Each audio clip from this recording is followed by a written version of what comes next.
মানুষের যে গাছ থেকে হারায় গেছিল সেটা আবার মানুষ ফিরে পাইতেছে। বৃক্ষ মেলা, বৃক্ষরোপণ, এখানে তো পরিবেশের কোনো বিকল্প নাই। প্রত্যেকের বাড়ির আঙিনায় গাছ লাগানো উচিত, ছাদে লাগানো উচিত।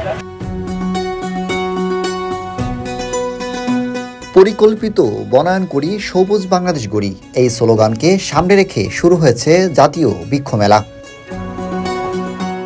প্রতি বছরের মতো এবারও রাজধানীর আগারগাঁয়ে পুরাতন বাণিজ্য মেলার মাঠে মাসব্যাপী এই মেলার আয়োজন করা হয়েছে। এবারের মেলায় রয়েছে 112টি স্টল, যার মধ্যে 92টি নার্সারির এবং এর মধ্যে ডাবল স্টল রয়েছে 18টি। এখানে পাওয়া যাচ্ছে দেশি বিদেশি সব ধরনের ফুল, ফল, ঔষধি সহ বিভিন্ন প্রজাতির গাছ। মেলায় এসে তো খুব ভালো লাগছে, এদের অনেক ধরনের গাছের সংগ্রহ।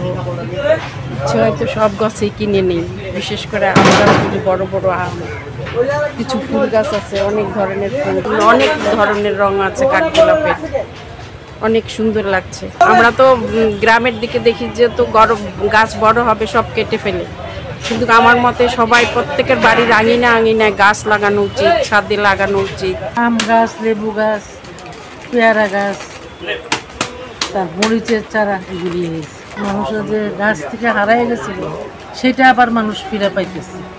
এই নগরীতে এরকম উদ্যোগ নগরবাসীর ভিতর এক অন্যরকম অনুভূতি লক্ষ্য করা গিয়েছে। এখানে গাছ কেনার পাশাপাশি সবুজের মাঝে ঘুরতে আসাও পূরণ হচ্ছে। আমাদের ফলের ভিতরে আছে এবিউ ফল আছে, রামবুটান আছে, ফুলের ভিতরে তো বিভিন্ন প্রকার আছে, রঙন আছে, জবা আছে, আলমন্ডা আছে, ফলের গাছ বিভিন্ন ভ্যারাইটি আছে, 8,000, 10,000, 12,000, 15,000 এরকম আছে। নার্সারি, কৃষি উপকরণের যা আছে সব কিছুই আছে। এছাড়া গাছের ভিতরেও সব ধরনের আইটেমই আছে, দেশি বিদেশি সব ধরনের ফলের গাছ, ফুল, সবজি। বিদেশি ফলের ভিতরে রামবুটান আছে, জাপানের জাতীয় ফল পার্সিমন আছে, লটকন আছে, লঙ্গান আছে, আপনার আমাদের কাছে বড় আমলকি আছে, বিভিন্ন রকমের ফল আছে। এরকম উদ্যোগকে সুবাদ জানিয়ে এই কাজগুলোর অব্যাহত রাখার দাবি জানিয়েছে বৃক্ষপ্রেমীরা। ডেস্ক রিপোর্ট, যুগের চিন্তা।